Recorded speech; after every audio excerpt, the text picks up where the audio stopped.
What happens when the land itself seems to cry out amidst human conflict? As flames consume the forest near Jerusalem and communities flee, is nature merely acting on climatic impulses, or is there a deeper message intertwined with the ongoing humanitarian crisis in Gaza?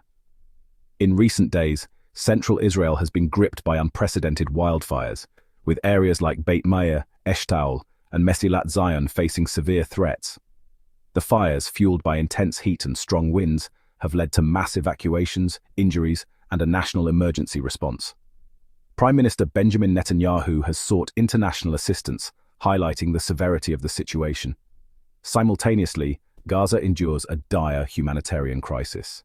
With aid blockades in place for over 50 days, essential supplies have dwindled, leading to widespread malnutrition and suffering among its 2.3 million residents. The juxtaposition of these events raises profound questions about the interconnectedness of human actions and natural occurrences. In the heart of Israel, where tranquil forests once bordered towns and settlements, a ferocious blaze has transformed serenity into chaos. The wildfires raging through Beit Meir, Eshtaol, and Mesilat Zion are not mere brushfires. They are large-scale infernos, tearing through thousands of hectares with relentless speed. Fueled by an oppressive heatwave and gusting desert winds, the fires have overwhelmed local resources, prompting the government to deploy hundreds of emergency personnel, firefighting aircraft, and even military support. As the smoke billows into the sky and highways shut down, residents flee their homes in panic, and Prime Minister Netanyahu makes urgent calls for help from neighboring countries, acknowledging that the crisis has escalated beyond national control. Yet, just a few miles away, across the heavily fortified barrier, Gaza remains locked in an even grimmer reality. For over 50 consecutive days, aid has barely trickled into the besieged territory. Food is scarce, clean water is a luxury, and electricity flickers unreliably at best. Hospitals are overwhelmed, and many have ceased functioning altogether. With 2.3 million Palestinians trapped under an intensifying blockade, malnutrition has surged, especially among children, while humanitarian agencies warn of looming famine. What makes this juxtaposition so stark is not only the suffering itself, but the silence it often meets. As Israel pleads for international aid to extinguish its fires, many ask why similar urgency is not extended to Gaza's humanitarian catastrophe. The timing of these disasters, one natural, the other man-made, has led many to question whether nature itself is responding to the injustices unfolding nearby. Is this merely coincidence, or is there a deeper reckoning underway? The fires may be burning trees, but in Gaza, it is the very essence of human dignity that's being reduced to ash. The wildfires in Israel have not only threatened lives and property, but have also devastated ecological reserves like the Einot Gibton Nature Reserve, undoing years of conservation efforts. The rapid spread of the fires has overwhelmed firefighting capacities, prompting calls for international support. In Gaza, the blockade has led to the closure of vital community kitchens, leaving many without access to food. The United Nations has accused Israel of using aid as a weapon of war, a claim that has intensified international scrutiny.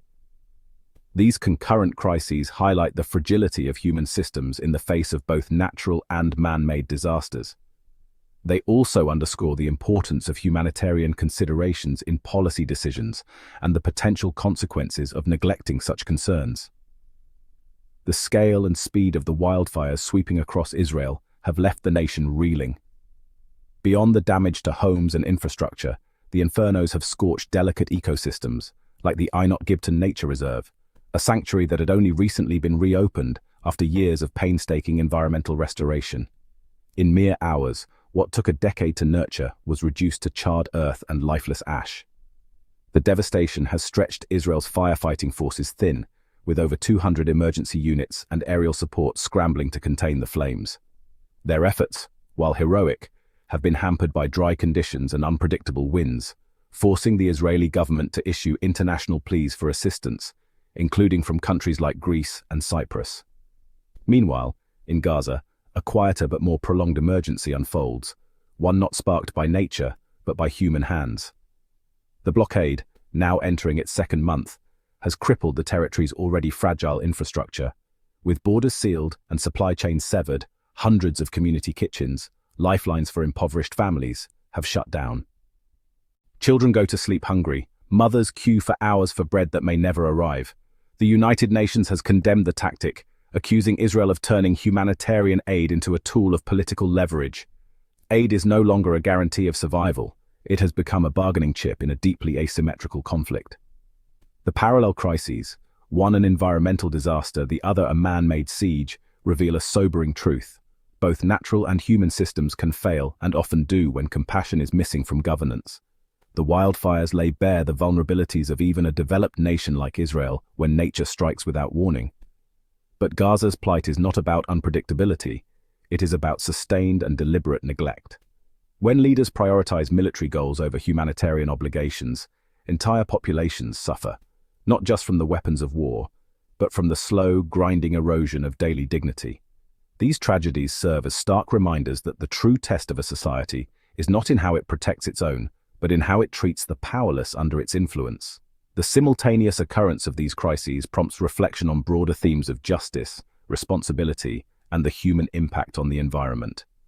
As Israel grapples with natural disasters, its policies in Gaza continue to draw international condemnation. The International Court of Justice has begun hearings to assess Israel's obligations regarding humanitarian aid to Palestinians, emphasizing the global implications of these issues. The timing of these two unfolding disasters, raging wildfires in Israel and the deepening humanitarian catastrophe in Gaza, inevitably invites a broader contemplation of justice, accountability, and our shared human footprint on the world. Nature's fury does not strike in isolation. It often mirrors the turbulence we create through policy, indifference, and imbalance. As Israel struggles to tame the flames devouring its forests and towns, the international community is increasingly vocal about the metaphorical fire being fanned in Gaza. A fire stoked not by dry winds, but by prolonged siege, restricted aid, and relentless bombardment. These concurrent emergencies shine a spotlight on the ethical contradictions playing out on the global stage. In The Hague, the International Court of Justice has opened critical hearings to examine whether Israel is violating its obligations under international law by obstructing humanitarian access to Palestinians. These are not mere legal debates. They are moral reckonings with profound implications for how nations treat the most vulnerable within and beyond their borders. The message is clear. In an interconnected world, crisis in one region echoes across others, and policies that disregard humanity may eventually invite consequences, whether political, social, or even environmental. Leadership during crises often faces intense scrutiny. Prime Minister Netanyahu's handling of the wildfires, including his appeal for international aid, has been met with both support and criticism. In contrast, his government's policies in Gaza have led to accusations of severe human rights violations, including the use of aid as leverage in conflict. These contrasting responses raise questions about the consistency and morality of leadership decisions, especially when human lives and well-being are at stake. In times of crisis, leadership is placed under a microscope, and every decision, or lack thereof, carries immense weight. Prime Minister Benjamin Netanyahu's swift mobilization of resources to combat the wildfires, including his direct appeal for international assistance, has been seen by many as a decisive move to protect Israeli citizens and infrastructure.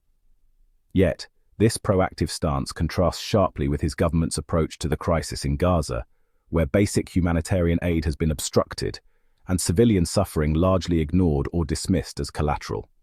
Human rights organizations, including Amnesty International and the United Nations, have criticized the Israeli administration for what they describe as the weaponization of aid, using food, water, and medical supplies as bargaining chips in a broader political and military strategy. This stark contrast in leadership response, urgent and compassionate domestically, but seemingly indifferent or punitive across the border, has sparked heated debate within international circles and among ordinary citizens alike. Critics argue that true leadership is measured not only by how one protects their own people, but by how one upholds justice and human dignity universally. The disparity has left many asking, can leadership that swiftly extinguishes one fire while allowing another to rage unchecked ever truly be called just? As we witness these unfolding events, we're reminded of the delicate balance between human actions and natural responses. The wildfires in Israel and the humanitarian crisis in Gaza are not isolated incidents, but are interconnected in the broader tapestry of human experience. They challenge us to consider our responsibilities to one another and to the world we inhabit. With that said, Thanks for watching, and until next time, stay informed and compassionate.